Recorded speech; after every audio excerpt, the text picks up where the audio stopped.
Welcome to episode 4 of NAPABA Coffee House, presented by NAPABA, the National Asian Pacific American Bar Association, in collaboration with the Harvard Law School Center on the Legal Profession.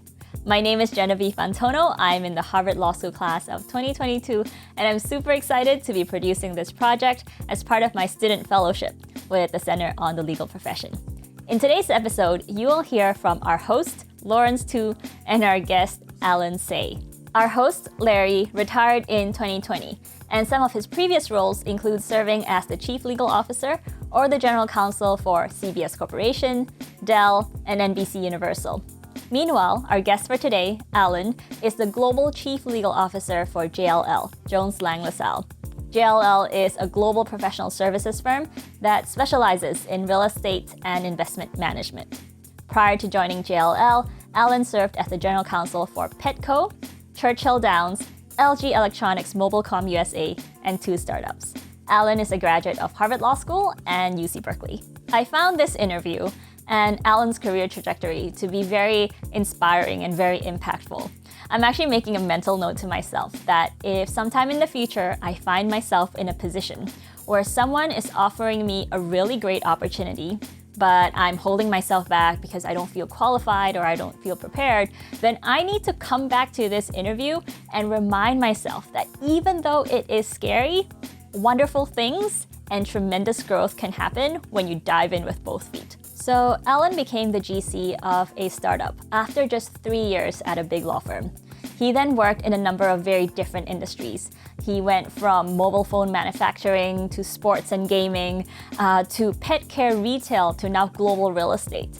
And obviously, all these industries are very different, and moving from one to another would really require you to stretch. But over the course of this interview, Alan says things like, it doesn't matter if you're not an industry expert right off the bat. What matters is that you learn really, really fast. For me, watching Alan's interview made me want to be a bit more brave. It made me walk away with the feeling like, oh, I haven't done X yet. Anyway, so that was my main takeaway from this interview. And as usual, we're very curious to hear what were some of your main takeaways and reactions. So please be sure to leave a comment below. All right, without any further ado, here is Larry and Alan.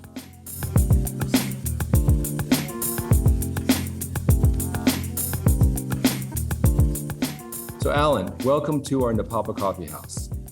You and I first met many years ago through NAPABA, and over the years we spent a lot of time talking about the role of the General Counsel and also about managing one's career. So in a way, we're going to continue that discussion today. I'm really looking forward to it. But before we get started, let me first thank you for taking the time and agreeing to be part of this program. Thanks, Larry, for having me. And I think you're too kind. Those are not conversations where we talked about my career. Those are conversations where I asked you, how do I do my job?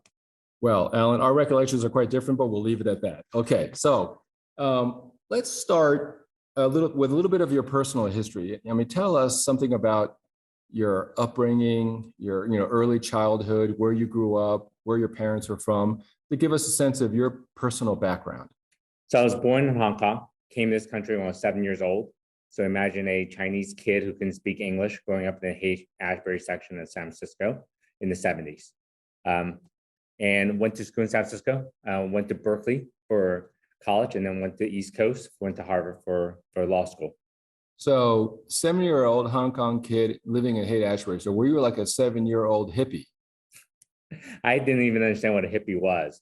It's my entire upbringing, my view of the United States, my view of pop culture, everything came from the television. So if it wasn't shown on the A-Team with different strokes, I didn't know it.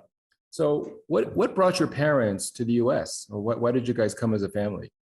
So it's a classic land opportunity. In Chinese, we call it Go Mountain, Gamsan. So my parents both were medical students in China, and they both escaped China and landed in Hong Kong when communism started taking root in China. And they actually met in Hong Kong. So my dad was a pharmaceutical rep. My mom was a nurse. And basically my dad hit on my mom during his rounds. And they met there. And because of their views on communism, they did not want their boys growing up in that. So in 1978, They had the forethought to leave before 1997, the changeover, because they wanted to make sure they got a head start. They didn't want us growing up there. So that's why we left Hong Kong and came to this country. I mean, do you think of Hong Kong as where you grew up, or is it really more San Francisco? I think both. I think for a lot of us, it's a foot in both worlds, both doors. I definitely have memories of growing up in Hong Kong, but I was 7. So my older brother was 10, so I had a little more roots there. I don't have any friends from those days, but I definitely remember Hong Kong, growing up in Hong Kong, and good and bad of that. But I definitely have a whole lot of memories from my childhood in San Francisco, in the U.S. So as a recent immigrant kid to the U.S., growing up in San Francisco, did you have favorite sports or hobbies, or how did you spend your free time besides going to school? Well, lots of sports, right? It's a bad subject right now because we just finished the Super Bowl yesterday. And I'm a big San Francisco 49ers fan. So one of my earliest childhood memories was the catch, from the 49ers in 1980. That was my introduction to sports. And all my teams are San Francisco Bay Area teams. I've probably spent way too much money chasing them and following them around the country in the last dozen years. So on to Berkeley, where I think you studied political science and economics. Is that right? Yes. Yeah. When you were in college, as you were getting through college and emerging from the other side of it, did you have a clear sense of what you wanted to do with your life?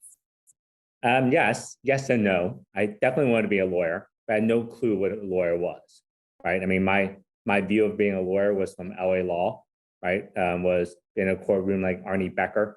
But I definitely knew I wanted to be a lawyer for a number of reasons. There's some of that with the LA law thing, which is a little facetious, but there's also from the rule of law, right? My parents came to this country because of land opportunity. They couldn't articulate what the land opportunity was until I got older and I started figuring out what was different about the United States versus China, right? The main difference in my mind was the rule of law, right? Here, you can make investments, you can plan for the future, you can do all that because the rule of law is there, versus the countries that they left in China. My dad still has bitter memories of the government taking the family's lands. So from that aspect of it, law was always rooted in how I thought about society, how I thought about this country. And a lot of different things that I do personally was rooted in that too. So definitely want to be a lawyer. Had some clashes with my parents about that. The story is that basically I put myself through college because my parents wanted me to be an engineer or a doctor, like any good Chinese kid. And I said, no, I wanted to be a lawyer. And they thought I was going to starve to death, and they said no. So basically I paid for college. That's how I ended up at Berkeley, and that's how I ended up paying for college and becoming a lawyer. So they actually cut you off financially.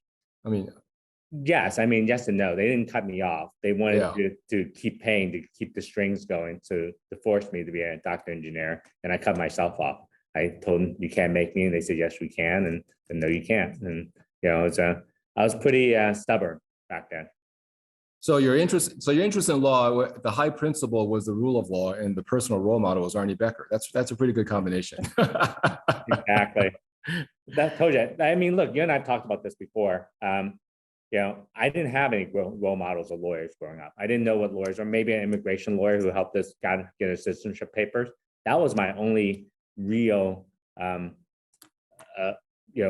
seeing a lawyer, except on the screen, except on TV and in movies. So didn't know what a lawyer did. Didn't know there was this thing called corporate law. They don't do a lot of those shows on TV. So pretty much had no clue until I got into law school and started seeing what lawyers did and figuring out what I wanted to do with my life. It's a lucky accident. So law school, and then from there, I think you went on to practice law in a law firm for 3 years. And I think Silicon Valley, is that right? Or in the West Coast somewhere? Yep, I was in Silicon Valley in the 90s. I had to do IPOs and M&As right in the peak of the entire cycle. So what happened to the Arnie Becker, LA law, go to court and impress the jury part of law practice? So my first year summer, I was a litigator. I actually worked for a public interest law firm and realized very quickly that as a litigator, especially in a law firm, I was not going to be Arnie Becker. I was not going to be sniffing a law firm for a good 5-10 years of my life. I was going to do a lot of research. spent a lot of time in the library and researching and writing. And I was a very impatient, 24, 25-year-old, and I didn't want that. At the same time, growing up in San Francisco, I had a lot of friends that were in Silicon Valley from college days, from even my high school days. I was telling them about this magical place, Silicon Valley, how everyone was making their fortune and just doing really cool things. And so I spent my second year summer doing that and basically fell in love and thought, this is what I want to do. I want to do deals. I wanted to be able to solve problems. And it just felt like it was the right fit for me. So after 3 years of law practice, I think you left for an in-house role. And then I think, if I memory serves me right, over the next 10 years, you took on 3 different in-house positions. Each one, I think, greater scale, greater complexity. So tell us about that change and what motivated that, since it seems like you took to M&A and IPO work quite happily, at least initially. Yeah, so the first role I took was with a client. It was to be VP of strategy and general counsel in it was a unicorn before that term was used. It was a telecom equipment company that had $1 billion valuation. And it was really interesting to me to want to do that because as an M&A lawyer, I think about M&A in 3 parts: picking the right company to buy, doing the deal, and integrating their company after the deal. And as a lawyer in a law firm, I was doing the middle part and probably the most unimportant part of the deal. And I wanted to learn the front and the back end of it and figure out to be a better lawyer from that. And that was an opportunity for me to do that. And the second part of it was also just thought, hey, maybe I wanted to do business. Maybe I wanted to be a CEO and really understand business. Got that out of my system very quickly. My first 2 startup roles, and that it was great, but great training. But also, it was also got to see the entire business cycle up and down of that, and realize that I like being a lawyer. I like not having to sell. I like I wouldn't say the purity, but just the not being able to be on sell mode all the time, which I saw my CEO having to do, which, the part of me that was the business side of me had to do a little bit of that. So I went back into becoming a lawyer and frankly, after 2 failed startups, I figured I was pretty good at being a lawyer for companies that didn't make any money. I needed to learn how to be a lawyer for a company that actually made some money. So I think the third of those roles, from there, I think you went on to work at Churchill Downs in Louisville, Kentucky. And that was in 2011. So what led to that change? Tell us about that transition, how that came about. I was the GC for LG Electronics in the U.S. Before that, it was the division of the LG Electronics company based in South Korea. And I had no interest in moving to South Korea. So I needed to figure out what my next move was. And Churchill was a terrific company. It was, most people know it as the Kentucky Derby, the home of the Kentucky Derby. But it was also on a upward trajectory of trying to buy casino and gaming properties. So it was an opportunity to go and do M&A and to transform the company from being a small horse racing company into a much more of an entertainment company. So today, Churchill has 12 casinos, runs one of the largest sports books in the country. And I'm privileged and lucky enough to have played a part in starting that journey for Churchill. Now, was that the first job that took you out of the West Coast? Job-wise, yes. Yeah. So talk about that move, and that because as you discussed before, every job change is also potentially a family relocation change, and so those are quite complicated and involve multiple variables. So how did you navigate that in terms of the change from the West Coast to Louisville, Kentucky? So I think the change was a lot harder for my family than it was for me, right? Because my day-to-day was working with smart people, right? And working at companies. Yes, the location changed, but frankly, it was 72 degrees inside my office either way. So, but from a cultural standpoint, it definitely was very different. Look, from a kid growing up in San Francisco, where there are lots of people that look like us, to being Kentucky. And I wasn't just the only Asian General Counsel in Kentucky. I was the only senior executive of a public company in all of Kentucky. So it was good and bad from that standpoint, right? You can always look at things as half empty and half full from a glass perspective. And I felt like it was an opportunity for me to make a real difference in a place like that because they just haven't seen a lot of people who look like me who are leaders. So you were breaking a path. I mean, it was a relatively new thing for that community, probably, to have somebody like you in a senior business position with your background. Yes, but I mean, that wasn't the intent. The intent was just Sure. it was a really interesting opportunity. The entire leadership team was exported. So none of us were, so my CFO grew up in Kentucky, but he was working the East Coast and came back. But for the rest of us, it was all, this was just a great company. It's a privilege to be able to lead it. And it was a great opportunity to be there. Now, did your family come with you right away, or did they stay behind a bit and then delay their move? How did you work that out? Yeah, they stayed behind for about a year and a half. Yeah. So I commuted every weekend. It was a fun little commute. There's no direct flight from San Diego to Louisville, Kentucky. And the time also, my wife was pregnant with our second child. So that's why they didn't move right away. They didn't want to move her from her doctors and all that. So which meant, and being the Asian in me, I actually calculated it, about 75% chance I was going to miss the birth of my second child.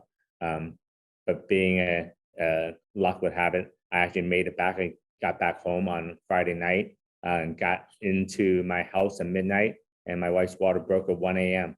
So didn't miss a thing. That's a tough period, though, right? You must have logged a lot of miles flying back and forth. Yes, but it was, I was young, so it was easy. A little harder now. I've been on planes now, and it hurts now, but back then it was not. Maybe you're a little bit less limber. Exactly. That and all-nighters and all that kind of stuff. It's all different now. I was in my early 30s. Now, you were in Louisville for about 6 years. I think you enjoyed the job a lot, did very well. You dealt with a whole variety of issues, including regulatory issues across multiple jurisdictions. And we talked about that along the way. And then you moved back to San Diego and took another role. So tell us about that transition. Well, we kept our house in San Diego the entire time. So my family loved San Diego. So an opportunity to move to San Diego to be General Counsel of Petco, the retailer, couldn't say no to that. It was a chance for us to all move back into our old house. And we had spent all the summers and holidays there during our 6 years in Churchill. So it was a move from a location standpoint. It was also different. I was in gaming for 6 years, and I love challenges. Yeah, and the thought of being a general counsel for a retailer from a pretty iconic one, couldn't say no to it. Yeah.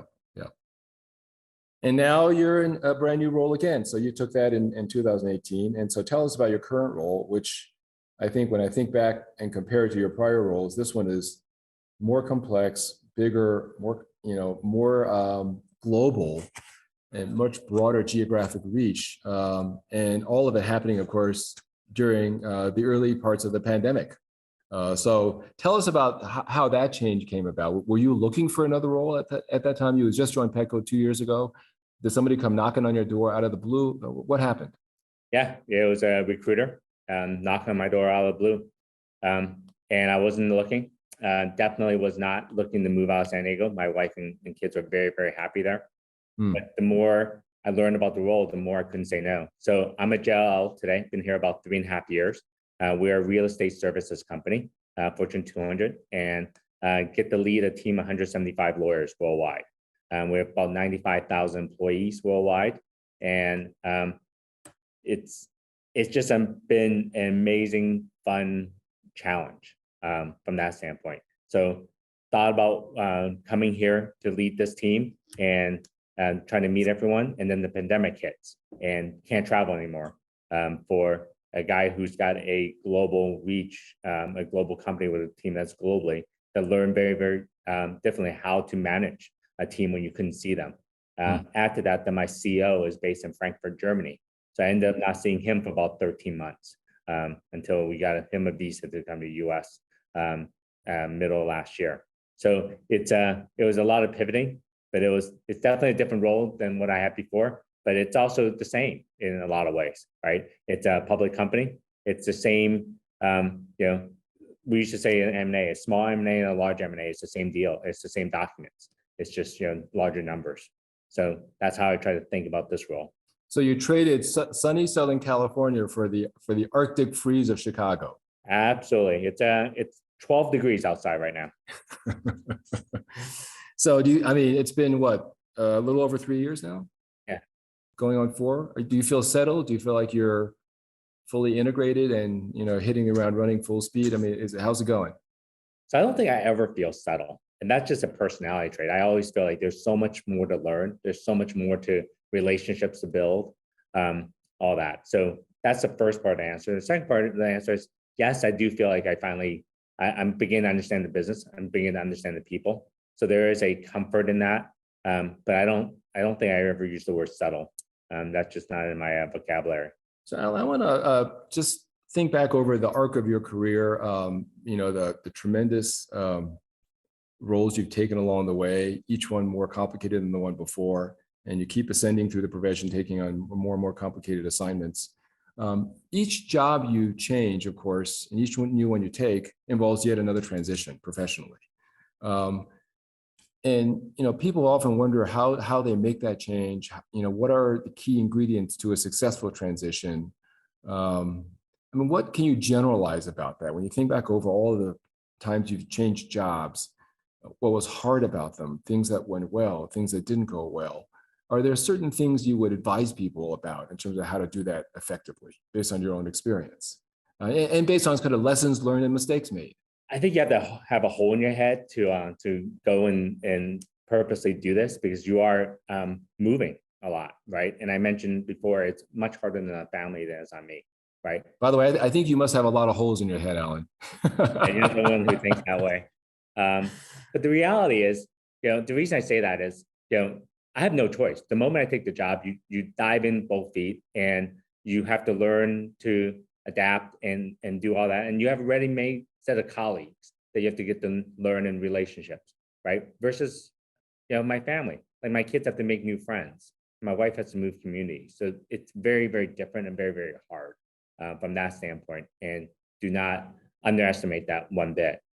With that said, I have the privilege of doing this. I wouldn't do it if I didn't want to do it. So it's fun. It's really fun to get to learn new things, learn new businesses, and add value, right? And to feel like you're constantly adding something to the mix. There's a number of things that were similar and also different in every transition, right? It's the same concepts, right? Building relationships, learning the business, learning people, learning your team, making sure you listen. There's a reason why they gave us 2 ears and 1 mouth, right? Listen twice as much as you talk. They're also very similar because they are the same things you do, right? It's just different businesses, different people.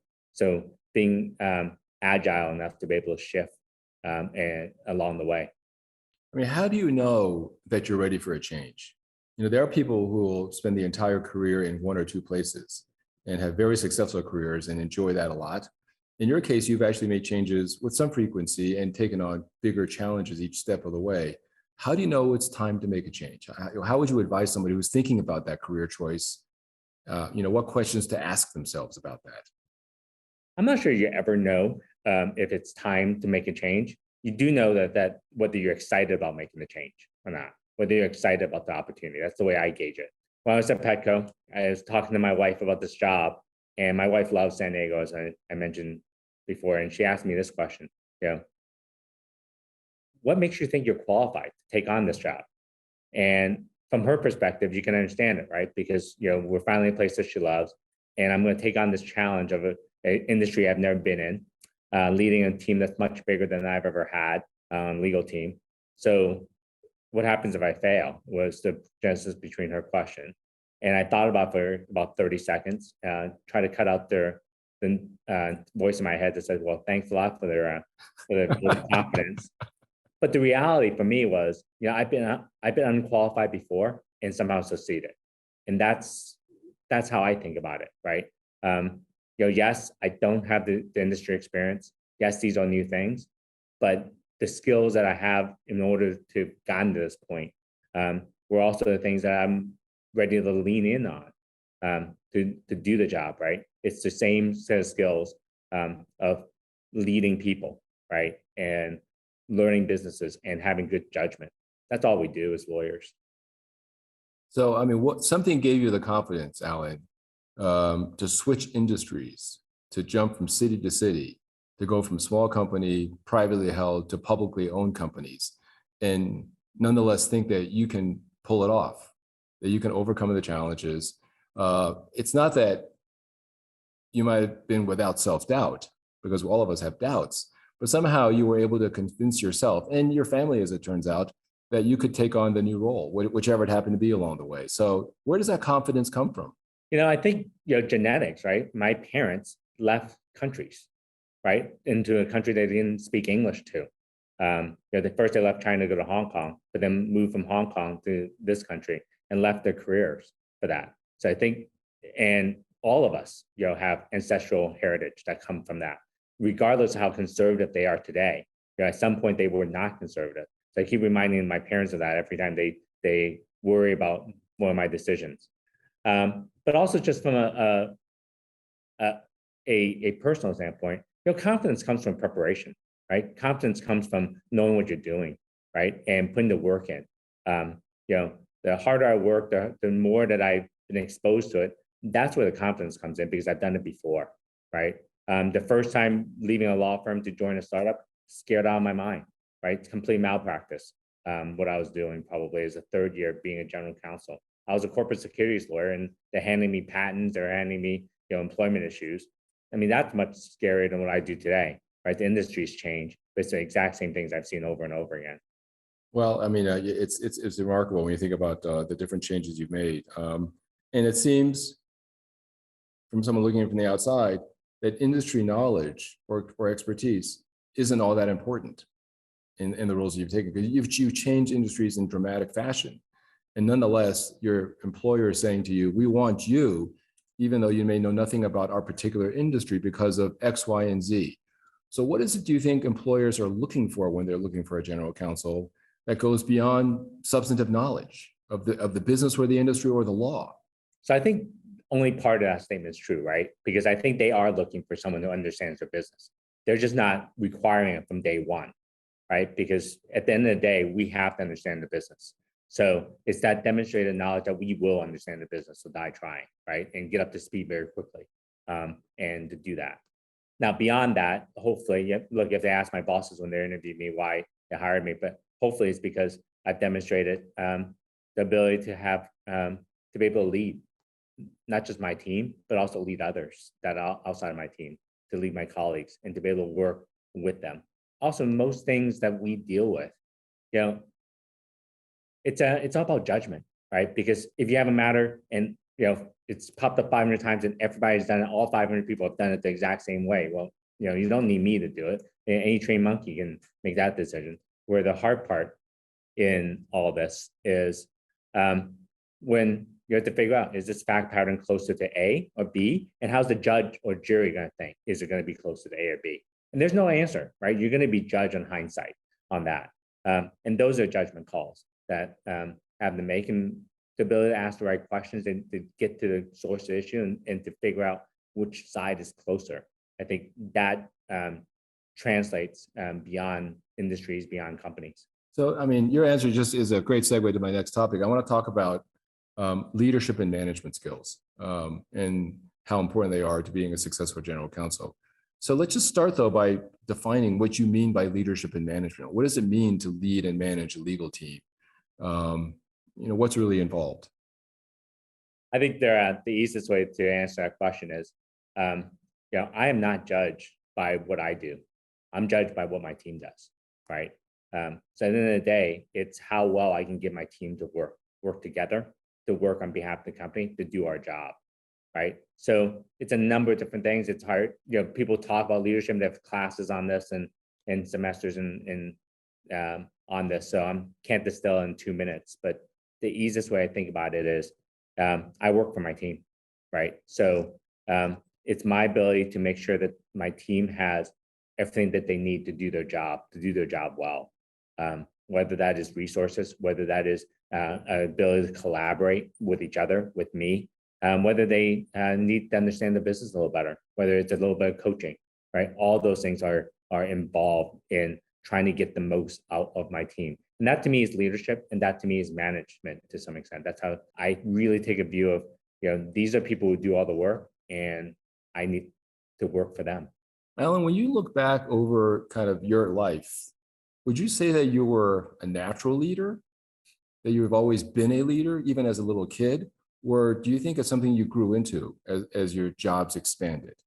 I think it's definitely something that is learned, right? There's a certain element of that. You have to be a little bit comfortable or uncomfortable with it. But definitely, I look back and at my life, and especially professionally, and how I am as a leader today versus I was even a year and a half ago, right? How I am as a leader today is very much different than I was a year and a half ago before COVID. And there's lots of growing and learning involved in all that. There's also some of it's, being naturally on it, right? Are you the guy who raised your hand to be captain and picking the basketball team, right, in the schoolyard? Or are you just okay with just being a member of the team and getting picked? For me, I like being the captain. I like to make sure that I pick the right team. Otherwise, I get picked last. Not exactly the most athletic guy out there. So you're telling me you were bossy from an early age? I'm not sure about bossy. I think it's much more about making sure that I pick the teams, I can pick the strongest players. Yeah. Do you think you're a better leader and manager today than you were when you took your first in-house role? Absolutely. So tell me how you think you've gotten better. In what dimensions? In what ways are you actually better?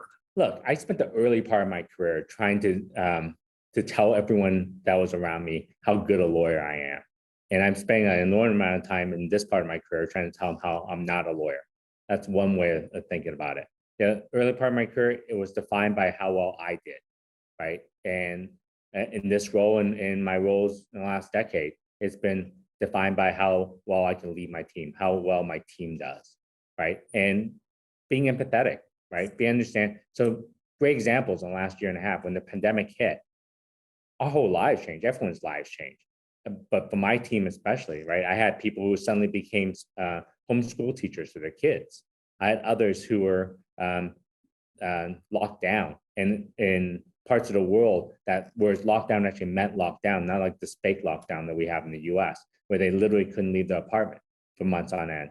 So, and we have others who've lost family members. So different people are in different circumstances and you have to understand that. And you can't leap one way to everybody and be able to build those connections and be able to make sure that the team members have what they need for their lives, not just for their jobs, right? I don't think the 30-year-old me cared any part of that about that. All I cared about was trying to run hard on that. So it's definitely different. Well, it sounds like you had some natural leadership tendencies even as earlier in your life, and so you built on that. And you clearly have gotten better at it over the years, as you said, as you've taken on bigger roles. Are there still some things about leading and managing that you find really challenging, where you have to keep working at it to keep getting better at it because it may not come as naturally to you as other parts of the leadership role? Well, everything, all parts of it, right? Walking into a meeting where I don't know people, right? Forcing yourself to meet folks. And to shake hands. Are you an extrovert? Are you an introvert? How would you characterize yourself? I think a little bit of both, right? I learned to be more extroverted when I need to be. I definitely have a light switch, as my family calls it, where I can turn that off because I don't want to be on all the time. But when I need to be, I think you need to be.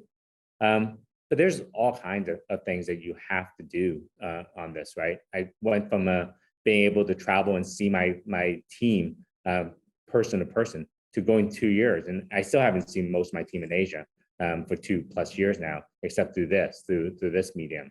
So make sure that you keep those connections with people and that you know what's going on with people in their families and their lives. That's all important. All that you're constantly learning, and some of it's not, it's uncomfortable. That's why I said some of it's comfortable and some of it's uncomfortable, but that's the good part, because you want to be uncomfortable. That's how you learn. That's how you grow.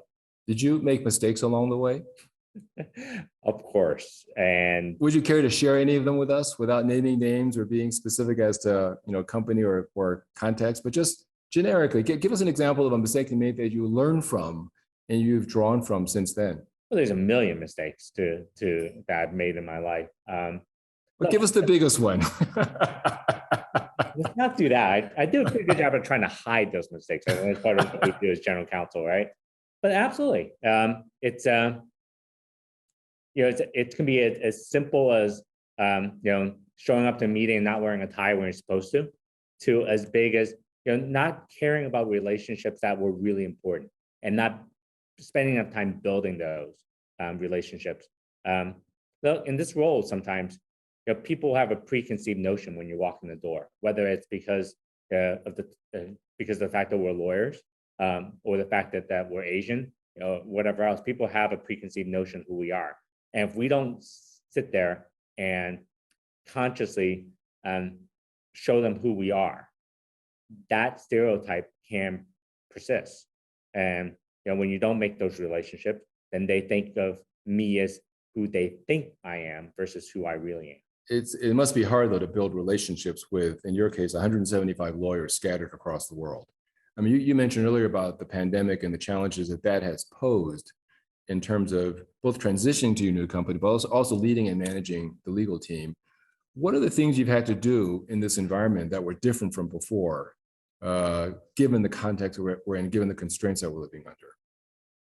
Yeah, look, I think we're learning, right, when the pandemic hit and trying to learn how Zoom and everything work, right? How many Zoom happy hours did we go to a year and a half ago versus today, right? Everyone's trying to do that, and now they don't exist anymore. We're all trying to learn how to connect. So one of the things that I recognized very quickly was that not all my team members, were the same on this medium, right? So when you ask extroverted, introverted, look, in a Zoom, when you have like 20 people on a Zoom, you literally have to interrupt someone in order to speak.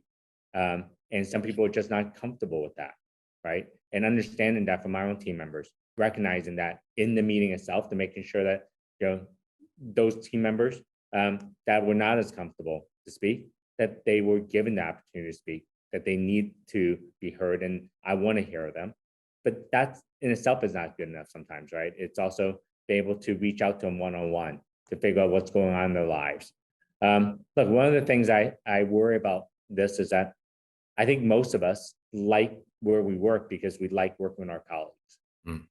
2 years into this thing, we started losing that because you don't see your colleagues every day, right? So that's what collaboration really means to me. It's not just merely collaborating with your clients, which you can do pretty well in this medium, but it's collaborating and being able to just have lunch with your colleagues and be able to chat and talk about family and life, right? And so I'm spending a lot of time trying to foster that within my team, making sure that those connections are kept up in a real meaningful way, not just a superficial way, which sometimes it can be when you're not seeing the person face to face.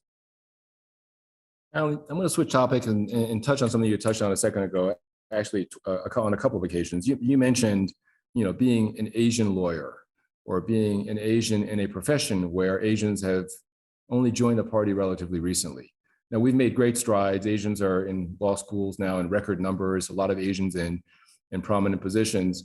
But by and large, Asians are still vastly underrepresented in leadership positions in the legal profession. So talk a little bit about the challenges you face being an Asian lawyer in America. Well, it's hard to separate whether the challenges are because of an Asian lawyer in America or because it's me as a lawyer in America. But I think the point that you pointed out is very relevant, right? I think depending on the numbers that you choose, there's 10, 15, 20% of us graduating in the top law schools in America that start out in large law firms that are also in-house, right? Somewhere around 10, 15% of us. And less than 5% of us are general counsels of Fortune 500 companies. And less than 5% of us are partners in AmLaw 100 law firms, right? There's a leadership gap there, right? Some of that, I think it's on us. These are not culturally, and others these are not skills that we practice growing up that our parents taught us that were important, right? They wanted us to be doctors and engineers. You don't necessarily need to be leaders to do that. But some of it is perception of us, right? Because we are the model minority, right? How many times have we heard that word? And you also see it with the violence that have been bestowed on this community in the last year and a half. I think we're easy targets. We're seen as meek. We're seen as weak.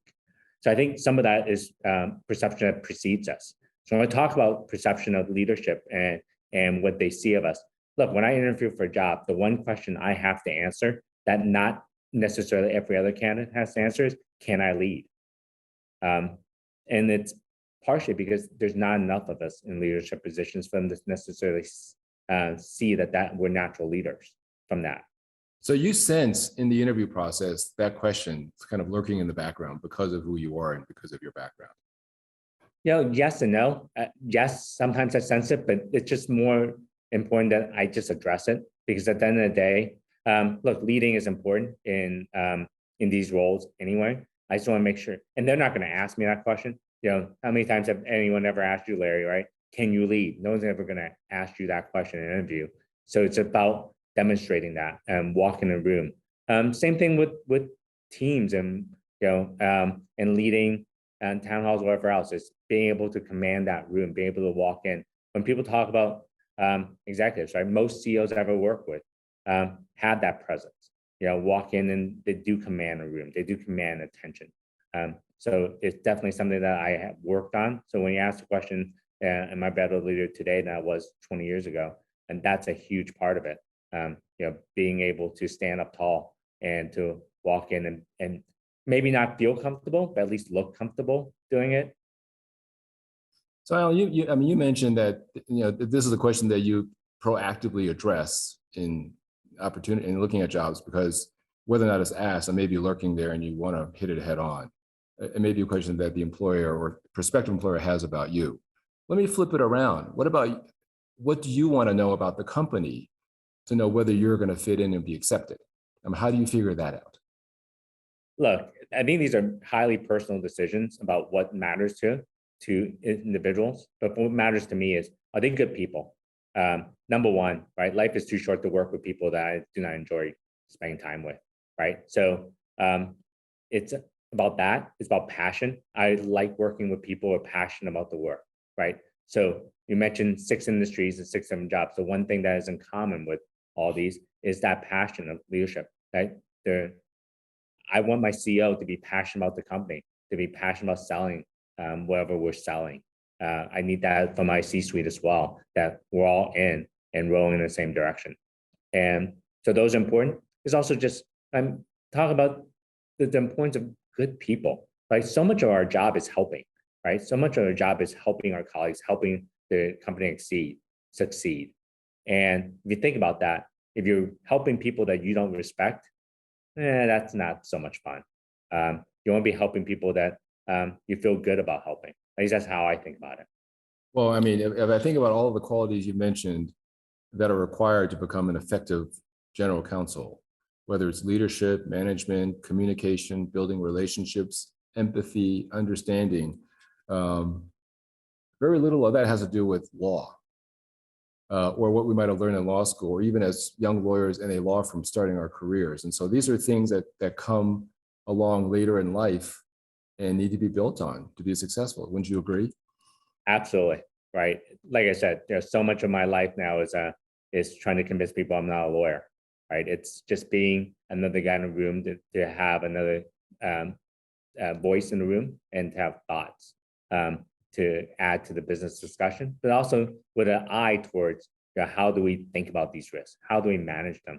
How is this going to be perceived in the world? Not just by a judge and jury, but also by our various constituents, whether they're our employees, our investors, our customers, and just having that eye towards that. And that we're uniquely trained for to some extent. We might not have been trained in law school for it, but we've definitely been trained throughout our career to look at, how will someone look at this? How would this story play to a jury? How would this story play to a judge? Well, it's the same thing. How would this story play to our customers in the press?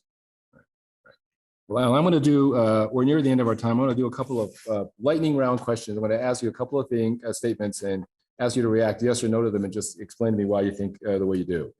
So here's a proposition. To be an effective general counsel, you must know everything about everything, or at least give that impression, even if it means faking it. No way. Well, why do you say that? So let's say you're in a senior executive business discussion and a legal question comes up. You may not know the answer, but how will you address it then in real time? You don't just say, I don't have the answer, sorry. Well, look, it depends what the question is, right? And is it something that we can think through and walk through and ask the right questions to get a little more information? But at the end of the day, it's our credibility, right? We are in a profession where we're judged by the one thing that we do wrong. So if you guess, you're going to be wrong half the time or more. And I'm not interested in that, right? So, but at the same time, you don't have time to sit there and research every single thing, right? It's about how you discuss and how you think about it and how we think about it together. Yeah, and sometimes what you got to do is have enough credibility to buy time to come back with the answer, right? Absolutely, right? I mean, look, some basic stuff you have to know, like but most things, it's much more important to be thoughtful than to be quick. All right, let me end with this one. Business leaders think the legal function can and should be managed just like any other business activity. They're just wrong. Law is different.